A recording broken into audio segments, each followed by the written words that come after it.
প্রিয় ছাত্রছাত্রীরা, আশা করি তোমরা সবাই ভালো আছো। তোমরা যারা 2024 সালে মাধ্যমিক পরীক্ষা দিলে, তোমাদের মনে অনেকেই প্রশ্ন জেগেছে যে মাধ্যমিক রেজাল্ট তো বেরিয়ে গেছে, পরবর্তী আমরা কি করব, কোন কোন স্কুলে ভর্তি হব, সায়েন্স, আর্টস না কমার্স নিয়ে উচ্চ মাধ্যমিক নিয়ে পড়বো, সরকারি বেসরকারি কোন কোন স্কলারশিপ আমাদের জন্য রয়েছে, সমস্ত কিছু সমাধান আমরা এই ভিডিওর মধ্যে নিয়ে চলে এসেছি। আশা করি এই ভিডিও তোমরা অবশ্যই লাস্ট পর্যন্ত দেখো। তোমরা এই চ্যানেলে যারা নতুন, এই ধরনের আপডেট পাওয়ার জন্য অবশ্যই চ্যানেলকে সাবস্ক্রাইব করে রাখবে। আর তোমরা যারা এই চ্যানেল ভিডিওটা দেখছো, যদি ভালো লেগে থাকে ও লাইক এবং কমেন্ট করে জানাবে তোমাদের কোন কোন জেলা থেকে ভিডিওটা দেখছো, ঠিক আছে। আবার পরবর্তী পড়াশোনার সুযোগ, তোমরা পরবর্তী কালে তোমরা কি কি পড়তে পারবে, হ্যাঁ, আমরা আপনাকে বিভিন্ন বিষয় বা বিভাগ সম্পর্কে তথ্য সরবরাহ করবো, ঠিক আছে। তোমাদেরকে আমরা সবকিছু তথ্য সরবরাহ করবো। এছাড়া কোন কোন বিষয় নিয়ে পড়লে তোমাদের কেরিয়ার জন্য ভালো হবে তা জানতে সাহায্য করবো, আমরা যতটা পারবো সাহায্য করবো। ওকে, স্কলারশিপের সুযোগ, নবান্নের স্কলারশিপ কি কি স্কলারশিপ তোমাদের জন্য রয়েছে, নবান্ন স্কলারশিপ, স্বামী বিবেকানন্দ স্কলারশিপ, সব বিভিন্ন প্রাইভেট স্কলারশিপের সম্পর্কে জানতে পারবে, যার মাধ্যমে 12,000 টাকা থেকে 30,000 টাকা পর্যন্ত স্কলারশিপের সুবিধা পাবে। কিভাবে আবেদন করবে এবং স্কলারশিপের টাকা কিভাবেই পাবেন, সমস্ত কিছু বিনামূল্যে গাইড আমরা তোমাদেরকে দেবো। এরপর আমরা দেখে নেব নির্দেশিকা, ভর্তি নির্দেশিকা কিভাবে ভর্তি হবে। বিভিন্ন শিক্ষা প্রতিষ্ঠানে ভর্তির জন্য একটা এলিজিবল ক্রাইটেরিয়া রয়ে থাকে, সেই সমস্ত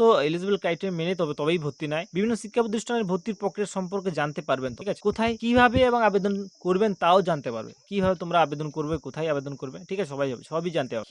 কিভাবে এই সুযোগ পাবেন, যে তোমরা এই যে সুযোগ, এই সমস্ত নির্দেশিকা কিভাবে শিখতে পারবে, তোমরা কিভাবে পাবেন এই সুযোগ, এই সমস্ত সুযোগ পেতে আপনাকে একটা ফর্ম পূরণ করতে হবে, ঠিক আছে। এই সুযোগ সম্পূর্ণ বিনামূল্যে, এই সীমিত সময়ের জন্য ফর্মটি আপনার তথ্য এবং মাধ্যমিক পরীক্ষার ফলাফল আপলোড করতে হবে। ফর্মটি পূরণ করার লিঙ্ক নিচে দেওয়া হয়েছে, আমাদের ডিসক্রিপশন বক্সে আমার লিঙ্কটা দিয়ে দিয়েছি। সেখানে গিয়ে লিঙ্ক ক্লিক করে নিজের নাম, স্কুলের নাম এবং মাধ্যমিকের নম্বর বিবরণ জমা করতে হবে, ঠিক আছে। যা যা এলিজিবল ক্রাইটেরিয়া চাইছে সবকিছু জমা দেবে, ঠিক আছে। সব জমা দেওয়ার পরে তোমার ওইখান থেকে জানানো হবে তোমার কোন দিকে যেতে পারবে না, কোনটা যেতে পারবে না, সমস্ত কিছু নির্দেশিকা জানার পর তোমাকে সবকিছু বিষয়বস্তু জানিয়ে দেওয়া হবে। ওকে, এই ছিল আমাদের বিস্তারিত গাইডলাইন। হ্যাঁ, আমাদের শিক্ষা বিভাগের সাহায্য করার জন্য এখানে আছেন। উপরে দেওয়া নির্দেশিকা অনুসারে আপনি সহজেই আপনার কেরিয়ার বা ভবিষ্যতের জন্য খুঁজে পেতে পারেন উজ্জ্বল ভবিষ্যতের জন্য সুকামনা। এই ছিল আমাদের বিস্তারিত আলোচনা।